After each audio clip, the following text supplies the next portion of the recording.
বড়ই দিয়ে ইফতার করেন না কেন? আঙ্গুর লাগবে কেন? আপেল লাগবে কেন? আর কিছু নাই আমাদের দেশে?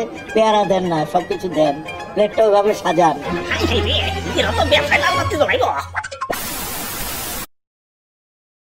কারেন্ট বিল এত, গ্যাস বিল এত, খাওন খরচ এত, অন্যান্য এত, কাম সারছে সংসারে এত খরচ, আমদানি অত কুলাইবার পারবো না। হালাল যতই কই একটু হিসাব করে চলুম, খরচ আর কমে না। এই যে আবার রোজা হ্যাঁ পড়ছে, ভাবছিলাম সপ্তাহে রোজা থাকুক, খাওনের খরচটা তো একটু কমবো। ওমা, আগেও যেমন 3 বেলা খাইতাম, এখন এই 3 বেলায় খাই, ইফতার, ডিনার, সেহরি। এই ইফতার আর সেহরিতে তো ডাবল খরচ। না, একটু হিসাব করে চলতে হইব। যাই বাজার থেকে ইফতারি কিনে নিয়ে আসি।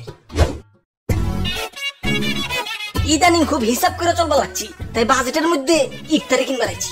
পেঁয়াজের দাম বেশি, তাই ভাবছি পেঁয়াজ কিনে নিজের হাতে পেঁয়াজু বানাম। ভাই পেঁয়াজের দাম কিন্তু বাইরে গেছে। কি দাম বেড়ে গেছে মানে? আরে আগের দাম বিবেচনায় বাজেট বানাইছি, এখন যদি দাম বেড়ে যায় হিসাবে তো গোলমাল লেগে যাবো। কি করি এখন? কি করি? পেঁয়াজ ছাড়াও কিন্তু রান্না হয়। এই পেঁয়াজ দিয়ে এত মানে অস্থির হয়ে পড়ার পেঁয়াজ আনতে যাই না আমরা, কিন্তু পেঁয়াজ ছাড়াও রান্না করি। অনেক তরকারি আছে যা পেঁয়াজ ছাড়াই করা যায়। না, পেঁয়াজ ছাড়া রান্না হইব ঠিক আছে, মাগার পেঁয়াজু ওইটা বানাম কেমতে? আলু দিবেন। এইটা ভালো বুদ্ধি। দাও 1 কেজি আলু দাও। বাজারে বেগুনেরও দাম বেশি, কি চিকনা চাকনা সাইজ, দেখলে মনে হয় সারা বছর রোজা ছিল। টেহা দিয়ে কিনাই যদি খাই, এই ডায়েট করা বেগুনি খাম কেলা? বেগুন কিনে দরকার পড়লে অনন্ত আম্বানি সেজের বেগুনি বানিয়ে খাম।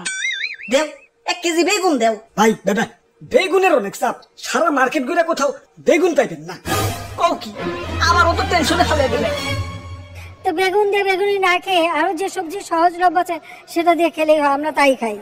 মিষ্টি কুমড়া দিয়েও খুব ভালো বেগুনি না বানায়, মিষ্টি কুমড়া দিয়েও বেগুনি বানানো যায়। কিরে, টিভিতে তো ভালোই বুদ্ধি দেয়। সবাই এর লেগে তো টিভি ছেড়ে বই দেয়। দেখি একটু বিটিভিতে দাওছে। পটুয়া মাননীয় প্রধান পটুয়া খান তৃতীয় এই পাল্টাও। যোগ্যা ভাজা পোড়া জিনিস তো কিনলাম, এখন কাবাব আর বার্গার বানানোর লাগিয়া মাংস কিনুন লাগবে। কি মাংস আসেনি? না, ওরা বাপুরে, ইয়া মাংসের যে দাম, ইয়া তোমার বাজেটে তো শরম পাইবো। তার চেয়ে বলো তুমি এইটা দেখো। মাংসের পরিবর্তে এখন কাঁঠাল, এবং এই কাঁচা কাঁঠাল, এই কাঁঠালের কাবাব হয়, কাঁঠালের বার্গার হয়। বাহ, এই তো সান্ত্বনা পাইলাম। দাও কাঁঠাল দেওয়াটা। ইফতারিতে তো শরবত লাগবো, তা চিনির দাম কেমন? দামটা তো অতিরিক্ত বেশি হইলে তো হইতাছে না, বাজেটের উপরে দর যাইবার পারি না। দেখি টিভিতে কোনো বুদ্ধি পাওয়া যায়নি। তোমার টিভিতে কোনো বুদ্ধি আছে না? আচ্ছা চিনি বাদ দাও, চিনি খাওয়া এমনিতেও ভালো না, ডায়াবেটিস হয়। বাহ, তাজা ফল বেছো দেখি। যাক, চিনির অভাব মিষ্টি ফল দিয়ে পূরণ করুন নি। তা আঙ্গুর কত করে? একদম 300 টাকা। বাপ রে, আর আপেল একদম 400 টাকা। দাদা রে, খেজুর 500। তা ওই রে অনেক কদূর আপেল টাপেল বেচতে পারতাছি না, এমনি না বেচলে তো পয়সা যাইবো। যেমনি হোক ওর কাছে ব্যস্ত হইব। আচ্ছা নেও, কম রাহুনি। এখানে কি আছে? বড়ই দিয়ে ইফতার করেন না কেন? আঙ্গুর লাগবে কেন? আপেল লাগবে কেন? আর কিছু নাই আমাদের দেশে? পেয়ারা দেন না, সবকিছু দেন, প্লেটটা ওইভাবে সাজান। দাদু বন্ধ করে লাভ নাই, কা হুই না লাগছে। দাও বড় আর পেয়ারা দাও। টিভিটা চালিয়েই বলছে, আপেলটা তো বেচতে পারতাম। যাক, বাজেটের মধ্যে বাজার করা শেষ। যাই বাড়ি যাই ইফতার করি গে। বেটাই নহল আপনারা উঠি যাওকা, আর মাত্র 1.5 মিনিট বাকি আছে।